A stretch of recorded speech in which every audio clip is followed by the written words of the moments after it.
Very good morning to everyone and welcome to today's session. आज का हमारा topic है on ankle and foot care exercises and very important topic and something that हम जिस पे बहुत ज़्यादा फोकस कई बार नहीं कर पाते हैं क्योंकि पैरों के मसल्स बहुत सारे हैं लेकिन बहुत छोटे हैं साइज में, ज़्यादा बल्क नहीं है उन मसल्स में। But as far as our daily activities are concern तो हम चलना फिरना उठना बैठना सब कहीं ना कहीं पे at all time, even if your body is not moving, अगर आप बैठे भी हुए हैं एक जगह पे तो the only segment of your body जो ग्राउंड से कहीं थोड़े से भी कांटेक्ट में है तो वो पैरों के जरिए ही है। पैर सिर्फ आपके चलने के या वेट बेरिंग के काम नहीं आते हैं। दूसरा एक बड़ा ही इम्पोर्टेंट फंक्शन जो होता है पैरों का वो ये है कि जमीन के जरिए अपने बॉडी के कोर टेम्परेचर को मेंटेन करना। This is something that I think you would actually understand a bit better कि हम अगर कहीं पे बिना चप्पलों के चलते हैं, we walk bare foot on ground on grass, तो आपने सुना होगा काफी कि कई लोग कहते हैं कि चश्मा उतर जाता है या कई लोग कहते हैं कि आपके बॉडी के इलेक्ट्रोलाइट्स लेवल के लिए बहुत अच्छा है। इन जनरल जैसे कि अर्ली मॉर्निंग अगर आप उठते हैं तो कम से कम 10 मिनट बेयर फुट आपको चलना चाहिए घास पे। एंड काफी टाइम से मतलब ये सुनते आ रहे हैं ये बात। सो उसके पीछे का रीजन यही है, आपकी बॉडी का अगर कोर टेम्परेचर थोड़ा सा ज्यादा है, कहने को वो डिफरेंस शायद 1-2 डिग्री का ही होता है, लेकिन 1-2 डिग्री के वेरिएशन से भी a person can have fever and not have fever. दोनों के बीच का डिफरेंस भी 1 डिग्री का ही होता है। 99 तक है तो ठीक है, 99 से 1 डिग्री ऊपर हो गया तो आपको बुखार है, अगर 99 से 1 डिग्री नीचे हो गया तो आप नॉर्मल हैं। सो उस टेम्परेचर को रेगुलेट करने में पैर हमारी हेल्प करते हैं, because our body loses the most amount of heat and loses the most amount of energy through our feet। हमारे पैरों के तलवों के जरिए सबसे ज्यादा एनर्जी का लॉस होता है और वो कहीं ना कहीं पे जरूरी भी है, क्योंकि एक्सेसिव एनर्जी अगर आप बॉडी में स्टोर करेंगे तो वो भी नुकसानदायक है। अगेन जिन लोगों को एलर्जिक रिएक्शंस बहुत ज्यादा होते हैं फ्रीक्वेंटली या जिनको फीवर बहुत जल्दी आता है, they should actually walk on grass bare feet, that really helps. Secondly उसी टेम्परेचर के डाउन जाने से, जब कोर टेम्परेचर बॉडी का डाउन जाएगा तो एक तरह के केमिकल्स होते हैं हमारी बॉडी में जिन्हें हम एंजाइम्स कहते हैं। Enzymes are very very sensitive, they are very particular and उनके बहुत नखरे होते हैं बहुत नखरेबाज होते हैं एंजाइम्स। हल्का सा भी बॉडी का टेम्परेचर ऊपर नीचे हो, हल्का सा बॉडी का पीएच लेवल एक पॉइंट भी यहाँ का वहां हो तो enzymes they just give up. वो कहते हैं कि हम अपना काम नहीं करेंगे। एंजाइम्स का काम क्या होता है? आप जो खाना खाते हैं उसे डाइजेस्ट करने में हेल्प करना। आपके बॉडी में जितने भी हॉर्मोन्स हैं, हमारे सिर के बालों से लेकर पैर के नाखून तक जितने हमारे जहां जहां पर जो ग्लैंड्स हैं उनको रेगुलेट करना, वो किस टाइम पे कितना हार्मोन कितनी मात्रा में रिलीज करेंगे उसको मेंटेन करना, that all is controlled by your enzymes. उनको भी एक वही टेम्परेचर वेरिएशन ज्यादा अच्छा नहीं लगता है, उसको रेगुलेट करने का भी काम हमारे पैर ही करते हैं। मतलब the rest of the body of course does it, but पैरों का उसमें बहुत बड़ा कंट्रीब्यूशन होता है। And thirdly excessive calcium control, this is something bit new. ये मतलब एक थोड़ा टॉपिक कंट्रोवर्शियल सा है, इसके ऊपर अभी रिसर्च चल रही है, ये पूरी तरह से प्रूवन नहीं है, लेकिन we have seen this in a lot of patients कि अगर आप कैल्शियम लेते आए हैं काफी समय से, let's say that if someone has been taking calcium sachet और मे बी अ टैबलेट, और या फिर विटामिन D3 का एक सैशे आता है अलग से कैल्सिरोल के नाम से. Let's say that someone has been taking that supplement for almost 6 months now, maybe even 1 year. कि कई पेशेंट्स हैं जो लेते हैं इतने समय तक. तो उनके लिए एडवांटेज एक तरफ ये है कि उनका कैल्शियम लेवल बॉडी में इम्प्रूव होगा, एंड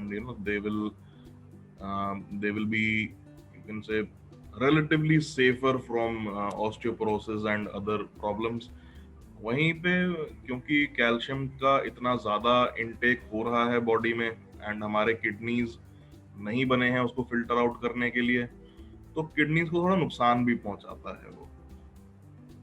तो अगेन लाइक आई सेड कि बॉडी को कहीं पे हल्का सा भी कुछ अगर लगे कि इनकन्वीनियंस है, तो हमारी बॉडी जरा उससे दूर भागने का ट्राई करती है कि इससे थोड़ा दूर ही रहो, इसके इसके पास नहीं बैठना हमें इसके पास.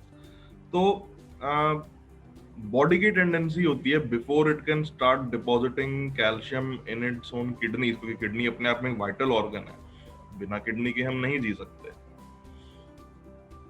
तो वो क्या करती है कि पैरों के पास वो सारा जो एक्सेसिव कैल्शियम बॉडी में जमा होना था, वो उसको और कहीं हाथों में या स्पाइन में या स्कल में ना भेज के वो उसको नीचे पैरों की तरफ भेजती है, towards your ankle, towards your heel, जहाँ एडी की हड्डी जहाँ होती है. एडी की हड्डी काफी डेंस होती है, it's quite strong actually. And basically पैरों पे और या नीचे लोअर काफ के आसपास जितनी हमारी हड्डियां हैं उनकी तरफ उसको भेज देती है, क्योंकि उसको पता है कि यही हड्डियां पूरे शरीर का भार उठाती हैं, नंबर वन.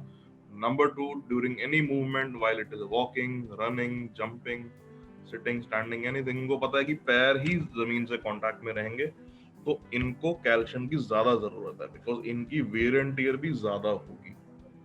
अब ये सिर्फ एक थ्योरी है, अभी इसको एक्चुअल में डॉक्टर्स पूरी तरह से प्रूव नहीं कर पाए हैं, so it is a bit controversial. Some doctors agree with it, some doctors don't agree with it. कई कहते हैं कि इसमें कुछ फ्लॉज हैं इस पूरे आपके आइडिया में. आई पर्सनली बिलीव दैट कि ये थ्योरी ठीक है अपनी जगह, and hopefully in the coming 5-10 years or so इस पर रिसर्च पूरी हो जाएगी. So now coming to the main exercises for today. Most of the exercises today can be done while sitting also or while standing. आपको जैसे comfortable लगे आप कर सकते हैं. Okay, and क्योंकि exercises पैरों की हैं, so first we will start with heel raises, and secondly stretches पे थोड़ा ज़्यादा focus किया जाएगा. So at any point if you feel कि आपको काफ में क्रैम्प आ रहे हैं, because calf muscle is the reason जिसमें सबसे ज्यादा क्रैम्प्स आते हैं, अगर आपको कहीं लगे कि उसमें पेन है या क्रैम्प्स आ रहे हैं या कुछ भी डिस्कम्फर्ट लगे, सो उस टाइम पे रुक जाइएगा, take a break, do not over exert yourself. Okay, चलिए, so will start today session. So आप सब प्लीज अपनी अपनी चेयर से खड़े हो जाइए एक बार.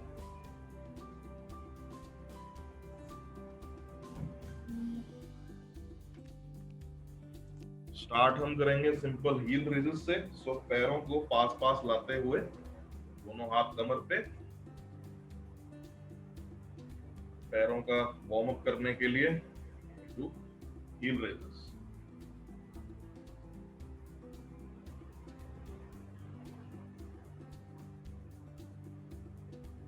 अनुराग जी पैर नजर नहीं आ रहे. मेरे फ्रेम से बाहर जा रहे हैं, थोड़ा लैपटॉप दूर कर देता हूँ.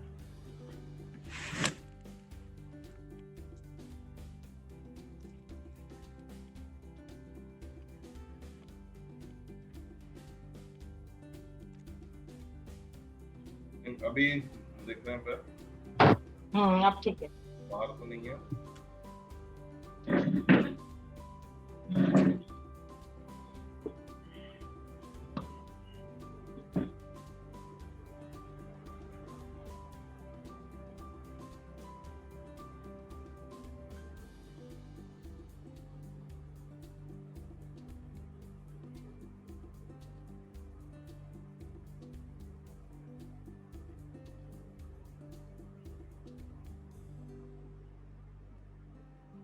Okay, relax.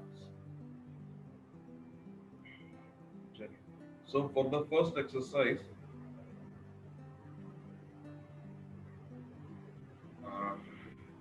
साइड से दिखाता हूँ, अगर सामने से आप देख नहीं पाएंगे. लेफ्ट वाला पैर थोड़ा आगे रखेंगे और राइट वाले पैर को इस तरह से मूव करना है कि अपना जो टोज हैं they should be facing backwards like this. I hope it is visible. इस तरह से थोड़ा पैर को और पीछे ले जाइए. आपको सामने की तरफ एक स्ट्रेच आता हुआ फील होगा. अगर बैलेंस बनाना मुश्किल लग रहा है तो चेयर का सपोर्ट ले सकते हैं. Basically your toes should be curved inwards and पैर पीछे की तरफ होना चाहिए. एंड लेफ्ट वाला पैर पीछे की तरफ. पैर बेसिकली जमीन को टच कर रहा है, उंगलियां अंदर की तरफ फोल्ड हो गई हैं and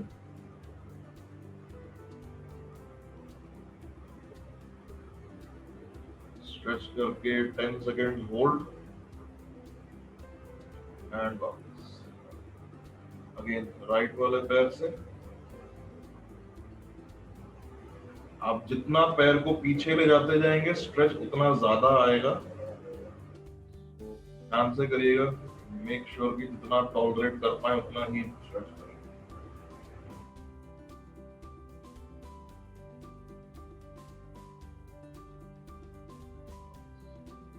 again left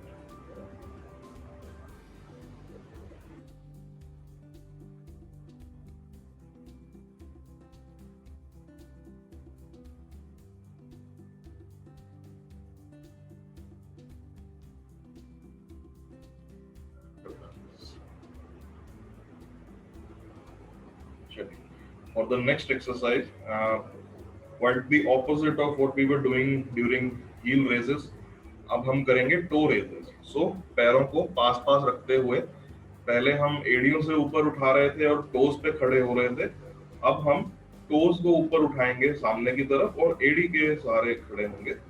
so what we पैरों को पास रखते हुए basically we will do this. Try करें कि पैर को उठाते हुए थोड़ा बाहर की ओर इस तरह से अगर ट्विस्ट कर पाए. If not possible then it's okay, but try करिए.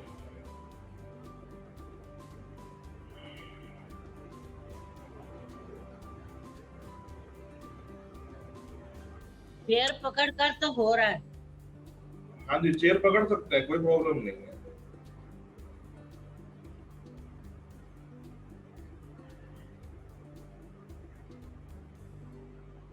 ध्यान रखना है कि पैर बाहर भी रोटेट करें थोड़े से उठाते हुए इस तरह.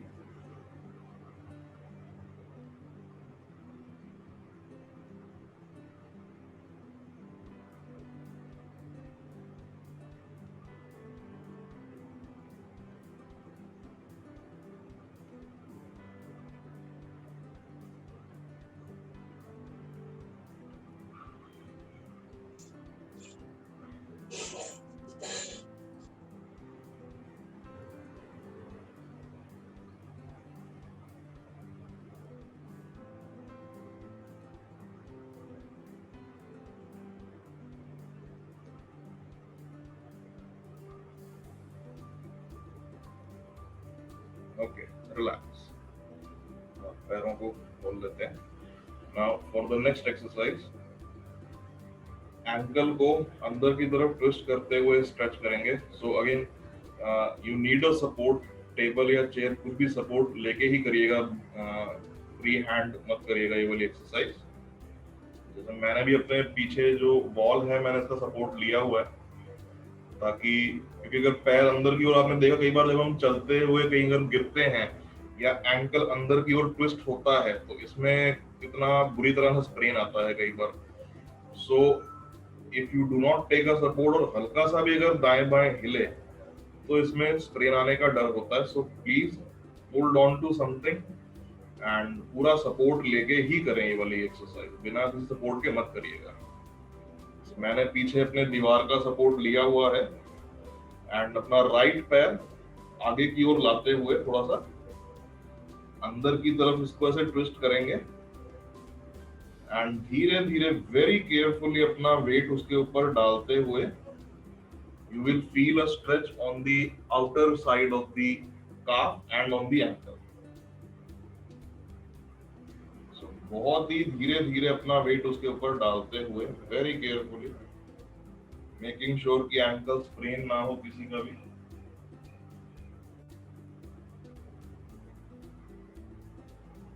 Hold it for 10 seconds and वापस। Now with the left leg, left वाला पैर आगे लाएंगे थोड़ा सा, अंदर की ओर ट्विस्ट करते हुए अपना पूरा वेट उसके ऊपर डालेंगे।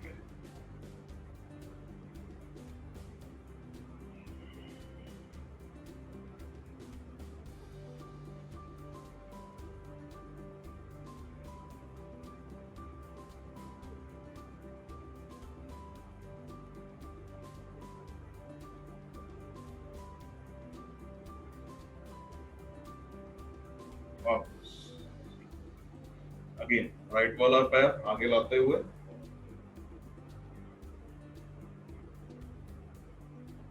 ना वेट धीरे धीरे इसके ऊपर डालते हैं।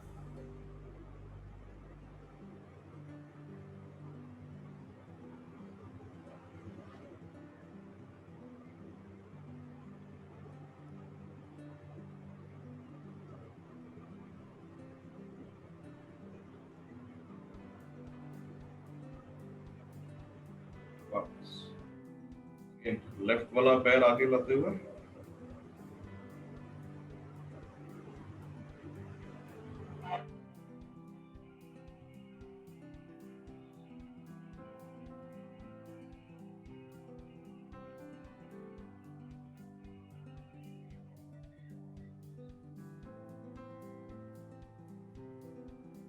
रिलैक्स।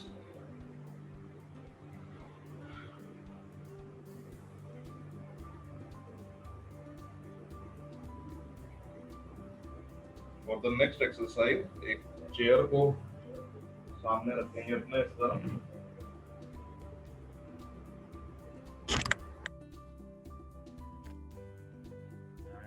चेयर के ऊपर रखेंगे एक पैर को। I am starting with my left leg, so left वाला पैर ऊपर रखेंगे चेयर के सीधे, will be facing the chair in front. Okay, दोनों हाथ यहाँ थाइस के ऊपर, हल्का सा नीचे की ओर प्रेस करते हुए हाथों को धीरे धीरे आगे की ओर ले जाएं, जितना आगे ले जा सकते हैं। At one point you will feel a stretch on the back of the thighs. जहां स्ट्रेच आना शुरू हो जाए वहां रुक जाइए एंड वहां से हाथ को धीरे धीरे वापस ऊपर ले आते हैं। कीप इन माइंड कि सबकी फ्लेक्सिबिलिटी अलग अलग होती है। किसी का हाथ शायद यहाँ तक पहुंच सकता है, किसी का शायद घुटने तक भी नहीं पहुंच पाता है। नॉट टू वरी, आपका हाथ जहां पहुंच पाए, जितना आपकी रेंज आपको अलाउ करती है हाथ आगे ले जाना, उतना ले जाइए। अगेन दोनों हाथ आगे की ओर ले जाते हुए, once you start to feel the stretch, यहाँ रुक जाइए। घुटना सीधा रखना है, घुटना बेंड नहीं करना। कई बार स्ट्रेच करने में थोड़ा सा पेन होता है तो people tend to bend their knees. Do not bend your knees.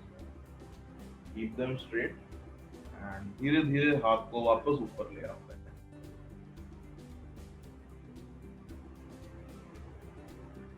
एक बार और, हाथ नीचे,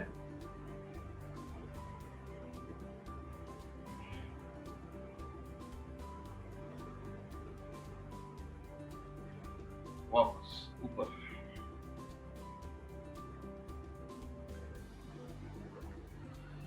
पैर को नीचे ले आते हैं। Now will try with the opposite leg. Right वाला पैर ऊपर रखें चेयर पे एंड दोनों हाथों से पुश करते हुए हाथों को आगे ले जाइए,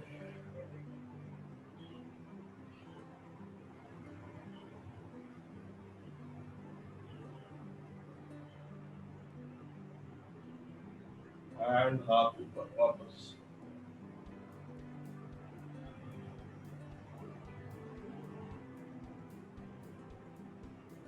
अगेन हाथ नीचे,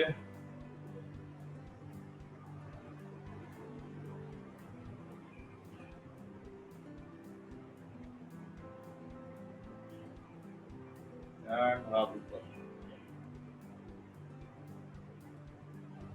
रिलैक्स, दोनों पैर नीचे भी आता है।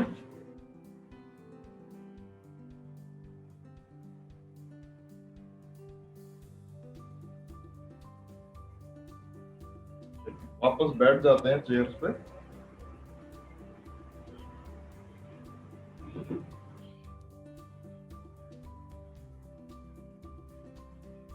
The next set of exercise can be done while sitting down also. थोड़ा सा चेयर्स को पीछे कर लेते हैं, जगह बना लेते हैं अच्छे से।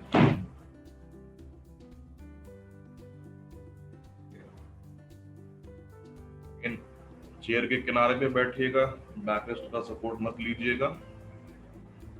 And what we'll do is कि थोड़ा सा पैरों को ऐसे खोल के रखते हैं और अपने पैरों को बाहर ले जाते हैं इस तरह। Try to sit like this, okay. And हाथों से अपने यहाँ घुटने के आउटर साइड पे यहाँ हाथ रखते हुए very slowly and very carefully अंदर की तरफ पुश करेंगे। पैरों को और घुटनों को ढीला छोड़ दीजिए, let the muscles relax and सिर्फ हाथों के सहारे पुश करिए अंदर की तरफ।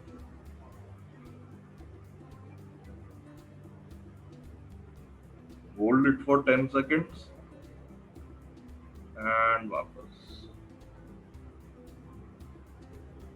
अगेन अंदर की तरफ। डॉक्टर राज, इस एक्सरसाइज से क्या बेनिफिट मिलता है? मैम कई बार जैसे जिन लोगों को सियाटिका की प्रॉब्लम होती है या जिन लोगों के घुटनों के लिगामेंट्स थोड़े से टाइट हो जाते हैं, अच्छा ठीक, इसके लिए बहुत फायदेमंद है। स्पेशली घुटने के अंदर की तरफ, इनर साइड ऑफ यहाँ और नी कैप के जस्ट ऊपर जो लिगामेंट्स होते हैं अंदर की तरफ वाले, इनके ऊपर ज्यादा ध्यान जाता नहीं है कभी। ये समय के साथ टाइट सभी के हो जाते हैं। मेरे खुद के मेरा राइट वाला जो घुटना है, इसके लिगामेंट थोड़े से टाइट है। जब मैं इस पैर से स्ट्रेचिंग करता हूँ तो I find it much easier. मेरा हाथ थोड़ा आगे चला जाता है। यहाँ इस वाले पैर से मेरा हाथ भी उतना आगे नहीं जाता। घुटने से जब थोड़ा आगे जाके यहाँ रुक जाता हूँ क्योंकि अच्छा से बर्दाश्त नहीं होता। So naturally, my left knee is a bit more flexible than my right knee. तो उसको थोड़ा करेक्ट करने के लिए एंड दोनों की फ्लेक्सिबिलिटी को ऑलमोस्ट मैच करने के लिए this is very beneficial.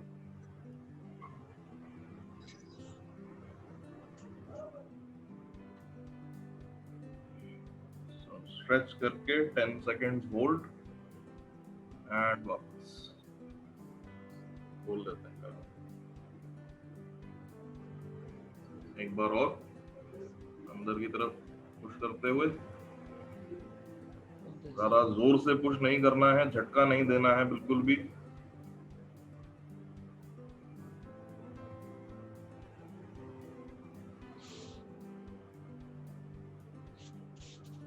And वापस दोनों पैरों को वापस। तो ये तो हुआ stretch for the inner side of your knee joint and the inner side of your knee cap basically. Now how to stretch the outer side, क्योंकि उतना ही इम्पोर्टेंट वो भी है और लिगामेंट्स दोनों तरफ के बहुत जरूरी होते हैं घुटने को चलाने के लिए। At the same time they also help in supporting the ankle joint. So for that अपना लेफ्ट वाला घुटना सीधा कर लीजिए, इस तरह पैर जमीन पे ही लगे रहेंगे। ओके, लेफ्ट वाला घुटना सीधा करके राइट वाला घुटना बेंड करके इसके ऊपर रखते हैं। So basically a figure of 4 that we have made in this way. Okay, थोड़ा सा पैर को ऊपर ले आते हैं जरा.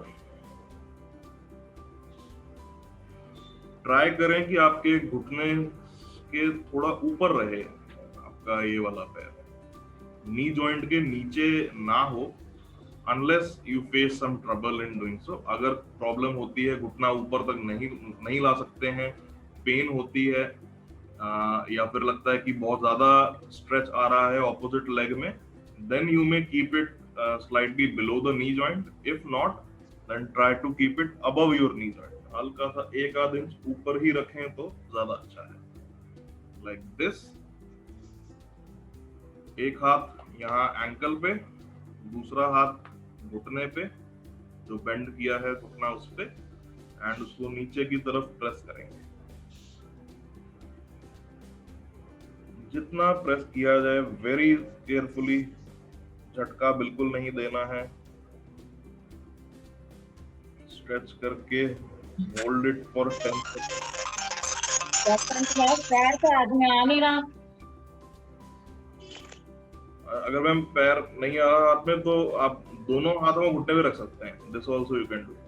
ठीक ठीक ठीक. तरह से रख के भी पुश कर सकते हैं, लेकिन ध्यान रखिएगा कि ज्यादा जोर से ना करें, झटका ना दे बिल्कुल भी. बहुत धीरे धीरे, बहुत हल्के हाथ से प्रेशर लगाना होता है. ठीक है. Hold it for 10 second. Doctor Anurag, जिसके ऊपर आपने घुटना रखा है वो स्ट्रेट रखना है कि 90 एंगल पर? नहीं मैम, बिल्कुल स्ट्रेट रखना है. Okay, thank you.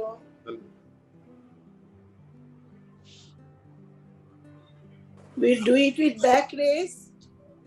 हाँ जी. Back rest में करना है इसको. नहीं आपका. No, otherwise we can't do it.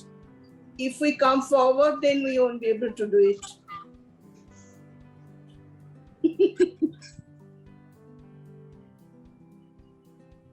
अगर हल्का सा आगे को बेंड हो तो कर पाएंगे. I think there should not be a problem. Back rest का सपोर्ट अगर ना लें तो ज्यादा अच्छा है. Okay.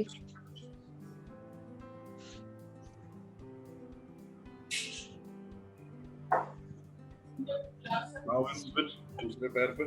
So राइट वाला पैर सीधा रखेंगे, राइट बिल्कुल जमीन को टच करते हुए, एंड लेफ्ट वाला घुटना बेंड करके इसके ऊपर. Now with the opposite hand. कटोरी से.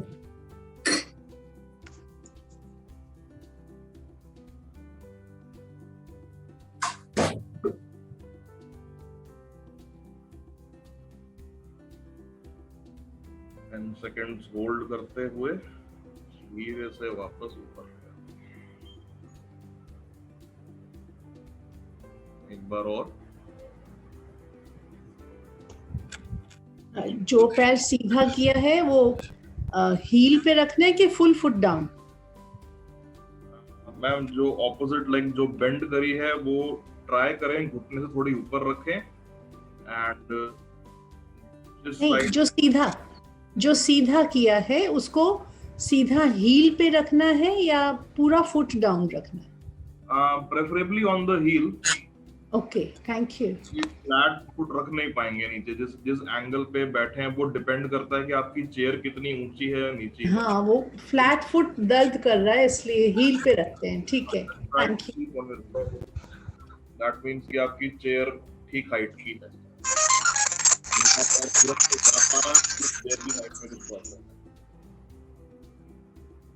चेयर की हाइट कम हो सकती है.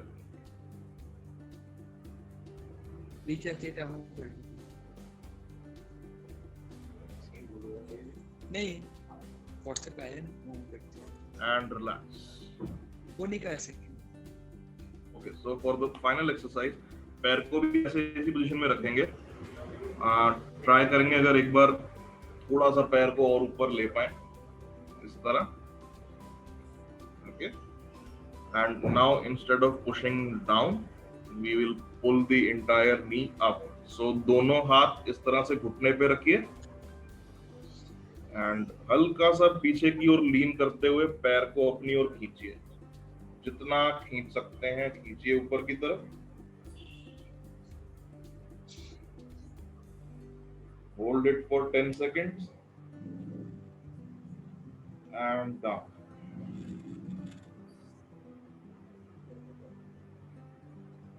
अच्छे से ग्रिप बना के रखिएगा, हाथ छूटना नहीं चाहिए. Again, pull up.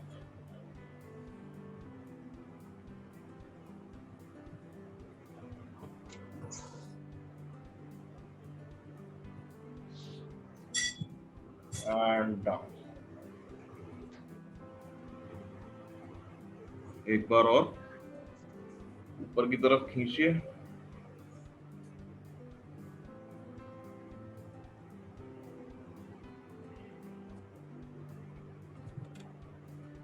नीचे. We'll switch now. लेफ्ट वाला पैर सीधा, राइट वाला पैर इसके ऊपर. इस तरह से दोनों हाथ घुटने के ऊपर रखेंगे एंड विल पुल अप. जितना खींच पाए. पैरों को ढीला रखना है, हाथों से जोर लगना चाहिए पूरा, पैरों से जोर नहीं लगना चाहिए.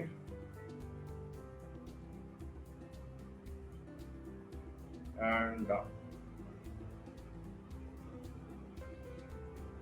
अगर आप अपने हिप से जोर लगा रहे हैं या फिर if you are feeling some pain shooting down your eyes, then आप शायद वो गलत कर रहे हैं एक्सरसाइज.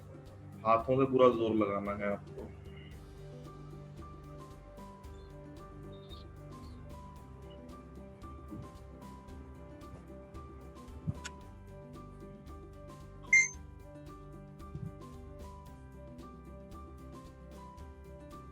And okay, relax. दोनों पैर सीधे कर लीजिए. अपने पैरों की उंगलियों को चला लेते हैं जरा आगे पीछे.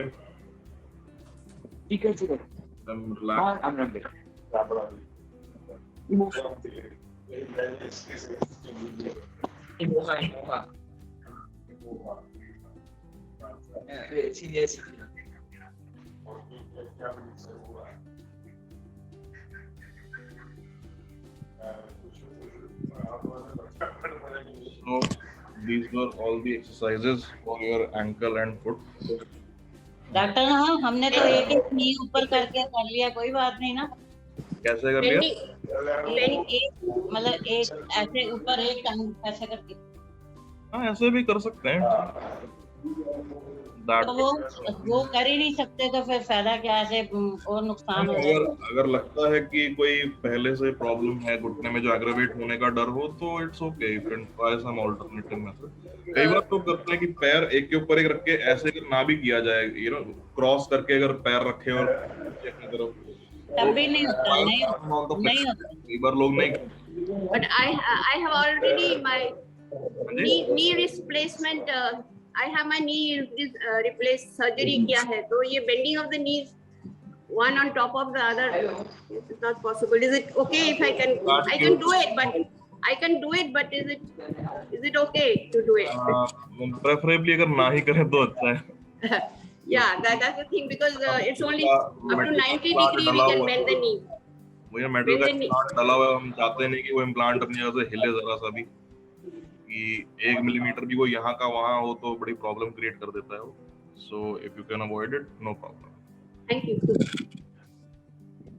उसका एक ऑल्टरनेटिव, जैसे अभी वीना मैम ने जो बताया ना कि पैर को क्रॉस करके अगर आप ना भी रखें, even if you do this, कि आपने अगर आपके सामने सपोज कोई छोटा स्टूल है या कुछ भी है जिसके ऊपर पैर को रख सकते हैं, तो instead of crossing your leg like this, अगर आप पैर को ऐसे रखें आगे की तरफ and then you stretch it इस तरह से, तो ये भी ठीक है. ये एक ही बात है. Stretching of the thigh muscles. हाँ जी, back of the thigh muscles and थोड़ा सा सामने जो शिन के मसल्स हैं, front of the lower leg, उसमें भी स्ट्रेच आता है हल्का हल्का. डॉक्टर अनुराग, ये प्लांटर फैसिसाइटिस के लिए भी हेल्पफुल है? हाँ जी सर. प्लांटर फैसिसाइटिस है मेरे को, उसके लिए भी ये एक्सरसाइज हेल्पफुल है हुई? तो आपको ट्रांसफर fasciitis कितने समय से है? प्लांटर फैसिसाइटिस हो गए 2 साल के करीब। Okay, so sir, for that the first thing you need to do is कि आप अपना जो फुटवेयर यूज करते हैं अगर वो थोड़ा पतले सोल वाला है तो उसको चेंज करिए। ठीक। अगर आप सिंपल जैसे हम स्लीपर्स पहनते हैं घर में थोड़ी वो पतली होती हैं, try to avoid them. Crocs आते हैं, एक फुटवेयर टाइप ऑफ फुटवेयर जिसे क्रॉक्स कहते हैं उसे, उसका पीछे हील की तरफ काफी मोटी होती है उसकी पैडिंग, प्रेफरेबली वो पहन के चला करें। क्या स्पेलिंग है? हाँ जी, स्पेलिंग क्या है? क्रॉक्स, रॉक्स क्या बोला आपने? क्रॉक CROCS ओके, थैंक यू। लिख दिया है उसमें। CROS। ठीक। आप किसी भी फुटवेयर की शॉप पे जाएंगे आप वो समझ जाएंगे कि आप कौन सा कह रहे हैं। तो एक्चुअली में ट्रांसफर्स fasciitis का सबसे बड़ा कारण यही होता है कि हम जो फुटवेयर पहनते हैं वो अगर उसकी पैडिंग अच्छी नहीं है तो बहुत जल्दी फिर हो जाता है वो। और कई बार other than the inflammation of the joint, कई बार नीचे हील के पास में हड्डी थोड़ी सी बाहर को ग्रो होनी शुरू हो जाती है, उसे हम बोन स्पर कहते हैं। ऐसा वो लगता है एक्सरे में देख के जैसे पैर के नीचे किसी ने कोई कील लगा दी हो, वो क्योंकि वो दिखता भी कील एकदम कांटे सा दिखता है, वो काफी पतला लंबा सा। अच्छा, so be very careful with that. आप अपना फुटवेयर अगर हो सके तो चेंज करिए। पैरों को एक बाल्टी में डुबा के अच्छे से गर्म पानी की उसमें रख के सिकाई करिए पैरों की। स्ट्रेचिंग करिए फॉर योर एंकल जॉइंट्स। ठीक। पैर को पीछे अपनी तरफ खींच के ट्राई टू डू दैट। अगर वो से रिलीफ आ जाता है तो ठीक है, नहीं तो आप अपने ERM को एक बार कह के you can arrange a 1-to-1 call with me. Thank you. Doctor Anurag, ji. Exercise करते समय लेफ्ट नेक में मसल में थोड़ा पुल हो गया या पेन सा हो रहा है, तो कुछ एक्सरसाइज से ठीक हो सकता है ये? अगर मसल पुल हुआ है, अब ये डिपेंड करता है कि कहाँ का मसल पुल हुआ है। सर्टेन मसल्स आर देयर जो कि अगर गलती से उनमें भी नस पे नस चढ़ जाए या अगर वो उनमें प्रॉब्लम हो तो एक्सरसाइज के जरिए या थोड़ा उसको मसाज करके उसी टाइम हम ठीक कर सकते हैं। वहीं कुछ मसल ऐसे होते हैं जो कि अगर पुल हो गए तो they take their own time to recover themselves. तो आपको कहाँ का लग रहा है मसल पुल होता हुआ फील हुआ? ये लेफ्ट शोल्डर से नेक को जो जॉइंट करता है वहाँ का मसल है। अच्छा, लेफ्ट साइड में नीचे ही। आपने सब नेक है। वेट उठाया था? नहीं, वेट तो नहीं उठाया, मतलब थोड़ा बहुत जो ये एक्सरसाइज यहाँ कर रहे हैं बस उतना ही किया है, ज्यादा तो नहीं किया। Then in that case जो ट्रेपेजियस मसल्स के जो मैंने स्ट्रेचिंग बताई है ना, हाथ से पकड़ के ट्राई टू लाइक दिस, आप ये ट्राई करके देखिए अगर कर पाए तो। ऑपोजिट हैंड से जिस साइड का मसल पुल हुआ है उसके ऑपोजिट में स्ट्रेच करें। अच्छा। Doctor Anurag, can I ask you one question? जी। मैं पूछ रही थी कि मैंने अपना चेकअप करवाया तो normal ESR is, you must be knowing the range 0 to 35 is the normal range. मेरा 40 है, तो व्हाट 40 ESR है, so what are the precautions I should take and what should I do now? 40 बहुत ज्यादा तो नहीं होता है। आपको रिसेंटली कोई जुकाम या बुखार ऐसा कुछ हुआ था पिछले 3-4 दिनों के दौरान? नहीं डॉक्टर साहब, no. Okay. And could be traces of protein in my urine also are there. Traces of protein. मतलब could be diet related. तो I don't know. आप जानते हैं? कोई urinary tract infection तो No, नहीं हुआ है? no. Absolutely clear. 1 or 2 pastils. आपको शुगर तो नहीं है? नहीं, मेरा फास्टिंग है 108. फास्टिंग है 108, तो रेंज में है। रेंज में तो नहीं, रेंज तो उनकी 100 तक है। बट आपके इमोहा से मैंने वो 1 mg से करवाया था HbCA 1A 1C, तो उसमें तो मेरा 5.6 आया था, which was well within the range. But ये हमने SRL से करवाया तो ये 108 है. You think I should get it done from Dr. Dang again? मेरा होता नहीं वैसे. नहीं मैम, कोई जरूरत नहीं है. अगर ESR 40 देखिए हल्का सा, मतलब it's not too high, I would say कि इतना अलार्मिंग लेवल्स पे नहीं है वो भी. कई बार ये भी होता है मैम कि मशीन की थोड़ी एक्यूरेसी भी ऊपर नीचे हो जाती है. हाँ जी. -5 तो हम मान के चल सकते हैं इस केस में.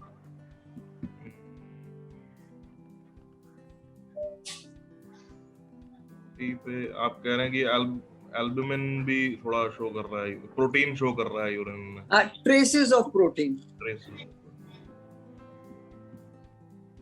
यूरिन टेस्ट जो करवाया है वो कल्चर करवाया है या नहीं, नॉर्मल कराया है. वो जो इंश्योरेंस कंपनी से वंस अ ईयर होता है, केयर हेल्थ इंश्योरेंस. हो सके तो यूरिन टेस्ट एक बार दोबारा करवा सकते हैं. ओके, फास्टिंग पे. हाँ जी. Okay, that you can get it done again. नहीं, ये तो नॉर्मल होता है. हो सकता है देन, हो सकता है कि क्योंकि यूरिन में अगर प्रोटीन का प्रेजेंस है हल्का, even if it is in trace amount, तो that would explain the ESR level also. Correct, very true. इसका मतलब डाइट पे कुछ कमी करनी पड़ेगी, लाइक राजमा वगैरह. डाइट में नहीं मैम, इसके पीछे दो कारण हो सकते हैं. या तो ये कि यूरिनरी ट्रैक्ट का कुछ इन्फेक्शन है जो अभी पता नहीं लग पाया कि पर्टिकुलर कौन सा है. The other reason could be कि शुगर लेवल आप कह रहे हैं आपका रेंज में है, so बिल्कुल रेंज में. रूलिंग दैट आउट कि वो इसमें नहीं. या अगर डायबिटिक होते हैं तो उस केस में तो पता लग जाता है बहुत जल्दी ना.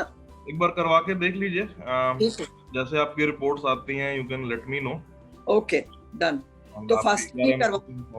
हाँ जी, फास्टिंग ठीक है. आके देखिए एक बार, जैसी रिपोर्ट आती है आपके ERM के through, just let me know. Okay. And then 1-to-1 एक कॉल पे वी कैन डिस्कस दिस. ठीक है. Okay, thank you Anurag. Any other questions anyone has? आप पूछ सकते हैं, otherwise we will conclude the session then.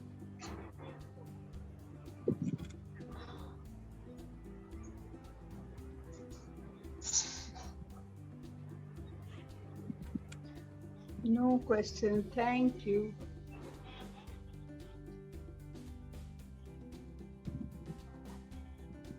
Last में जो भी घुटने के दोनों स्ट्रेच कराए मोना मैम, आप वो अच्छे से करिएगा, आपको हेल्प करेंगे आपकी प्रॉब्लम में पैर की. हाँ, बिल्कुल सही बात. पहले मोना मैम मीटिंग करेंगे. के ऊपर रख के अगर कर पाए तो अच्छा है, अगर ना कर पाए तो पैर को सीधा रख के बस ऐसे पुल करिए अपनी तरफ. वो भी एक ही बात, सीधा ही रख के कर पा रहे हैं. डॉक्टर अनुराग, ये जो आप घुटने क्रॉस करने की एक्सरसाइज कराते हो ना, हमारी इनर वॉइस कहती है हो जाओ पतले, सुधर जाओ. मैम वो मेरी भी इनर वॉइस कहती है, क्योंकि मेरा भी कई बार पेट बीच में आ जाता है. उतना स्लिम ट्रिम तो मैं भी नहीं हूँ, थोड़ा सा तो पेट है ही है, हल्का सा कम करने में लगे हुए हैं, पहले से तो कम हो गया है. बट हाँ, ये जब से ये कोविड रहेगा ना, कोई नहीं कम होता. पूरा ऊपर नहीं आता, फिर पेट बीच में आ जाता है उस टाइम पे. हाँ, वही. It's okay. डॉक्टर अनुराग, हमने तो अपना पेट अंदर कर, फील द स्ट्रेस, तो सब ठीक है, फर्क नहीं पड़ता. डॉक्टर अनुराग, हमने तो अपना पेट अंदर कर लिया. I have done it. कैसे करा मेरे को बताइए, मुझे भी करना है. मैं आपको वो भेज देती हूँ ना, एक छोटा सा पीस है वो 6 एक्सरसाइजेस का, वो मैंने करी रिलीजियसली.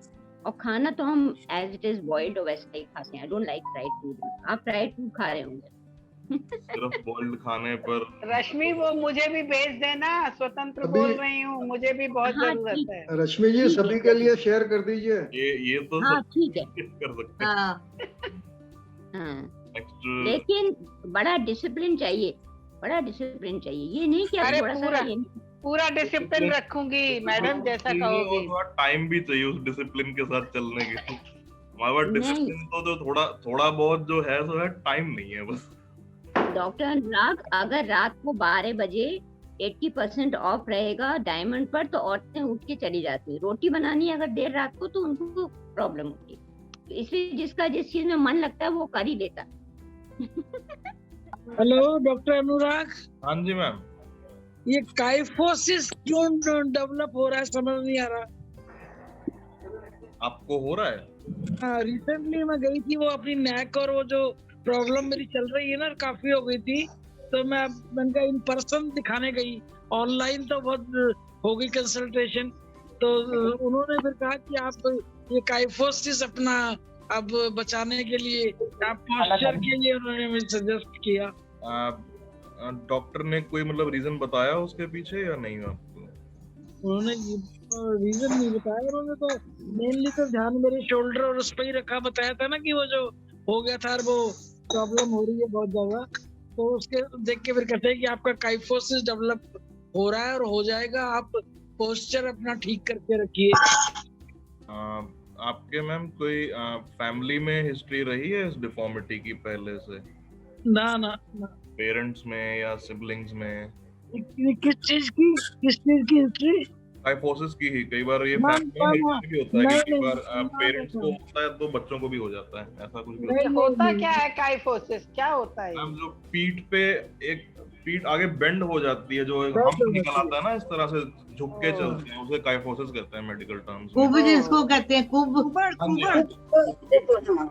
कहते हैं जिसको कुबड़ निकल आता है, वही वो उसी को काइफोसिस कहते हैं। तो मैम उस केस में आपने अपना बोन डेंसिटी टेस्ट कब करवाया था आखिरी बार? करवाया ही नहीं, बहुत सालों पहले करवाया था कभी। तो एक बार अगर हो सके तो दोबारा प्लीज करवा लीजिएगा। अच्छा ठीक है। डेक्सा स्कैन जो होता है ना बोन डेंसिटी के लिए, दैट इज डन। जैसे आपके पास रिपोर्ट आती है तो लेट मी नो, आपके ईआरएम के थ्रू आप एक बार मेरे को बता दीजिएगा, देन एक बार 1-to-1 कॉल पे इस बारे में बात करते हैं। काइफोसिस अगर आपका अभी जस्ट स्टार्ट हुआ है अगर तो अगर अभी अपने इनिशियल स्टेज में है तो अभी ये ठीक हो जाएगा, बाद में ये ठीक नहीं होता है। अगर परमानेंट हो गया तो फिर कोई उसका इलाज नहीं है। तो इससे अभी एक बार टेस्ट फटाफट आके अपना डॉक्टर को एक बार फिर आप कंसल्टेशन करें। डॉक्टर साहब D3 इनको बोलो, D3 लेते रहे every week 60,000 international. Calcium and D3 अपना इनटेक अच्छा रखिए and once you get the DEXA scan done, दोनों के अकॉर्डिंग वी कैन डिसाइड कि कितना इनटेक आपका D3 का होना चाहिए, कम है ज्यादा है कैसा है, उसके बेसिस पे ही डिसाइड कर पाएंगे। So once you get it done you forward me the reports and I will let you know कि क्या करना चाहिए इसके। D3 से फर्क पड़ जाएगा डॉक्टर, इनको बोलो D3 खाएं। तो अगर अभी क्योंकि अर्ली स्टेजेस में है, अगर अभी ज्यादा लेटर स्टेज में तो फिर काइफोसिस ठीक नहीं होता, फिर वो सर्जिकली रिपेयर करना पड़ता है। ये अर्ली स्टेज में बता रहे थे, अर्ली स्टेज में मुझे तो पता भी नहीं चला कि मुझे है। अभी हो जाएगा मैनेज, अभी आप चिंता मत करिए। अगर आप सही टाइम पे इंटरवेंशन किया जाए सो इन लाइक 2-3 मंथ्स वो ठीक हो जाता है। अगर ना किया जाए और थोड़ा डिले हो जाए then it can take years और मे बी पूरी जिंदगी बीत जाती है उसी में फिर। तो ये प्रॉब्लम होनी नहीं चाहिए, नहीं तो ठीक है। I'll get my bone density test then. एक बार बोन डेंसिटी टेस्ट करवाइए अपना, जैसे रिपोर्ट्स आती हैं मेरे को भेज दीजिएगा, करवा लीजिएगा प्रेफरेबली इस वीक में करवा लीजिएगा। ठीक है। और D3 कैल्शियम तो ले ही रही हूँ मैं, वैसे भी ले रही हूँ जी। तो स्टाफ डॉक्टर हो, स्टाफ डॉक्टर यार, वो तो सही, पर क्या कर सकते हैं। D3 तो ले ही रही हूँ मैं, D3 तो ले ही रही हूँ। हम कई बार क्या होता है जब कैल्शियम D3 का इंटेक अच्छा होना तब भी कई बार लोगों का ये डिफॉर्मिटी बन जाती है। इट्स नॉट नेसेसरी कि आप जो कैल्शियम ले रहे हैं वो बॉडी में इवनली उसी तरह स्प्रेड हो रहा है जिस तरह से हम चाहते हैं। कई बार उसका एब्जॉर्प्शन अच्छे से नहीं हो पाता। इंटेक कितना हो वो मैटर नहीं करता, जितना उसका एब्जॉर्प्शन मैटर करता है। हम कई बार लोग पतले होते हैं, हम कहते हैं कि आप प्रोटीन ज्यादा खाइए। कई बार लोग कहते हैं हम ऑलरेडी प्रोटीन खा रहे हैं, लेकिन उसका एब्जॉर्प्शन जब तक अच्छा नहीं होगा तो वो जैसा खाया वैसा वो शरीर से बाहर निकल जाएगा, फिर वो खाया ना खाया एक बराबर हो जाता है। ये तो है। का आइडिया हमें तभी लग पाता है जब आप बोन डेंसिटी टेस्ट अपना करवाएं। And for everyone it is applicable कि साल में एक बार कम से कम करवाना ही चाहिए सबको after the age of 50, specially ladies को। लेडीज करवाते हैं, हमारा ठीक है, हर बार करवा लेना चाहिए। हमने करवाया, मेरा ठीक था और करवाते T3LC लेते एक हो। बार बेटे अच्छी तरह से समझा दे। T3LC ताकि बार बार ना करवाना पड़े। हाँ क्या करना बोलो। सर देखिए साल में एक बार तो करवाना जरूरी है, ताकि आइडिया लगता रहता है कि कितना कैल्शियम किस रेट पे शरीर से अगर ड्रेन आउट अगर हो रहा है तो लेंस में वो प्रॉब्लम ये बंद कर दूं ना। लेडीज में होती है।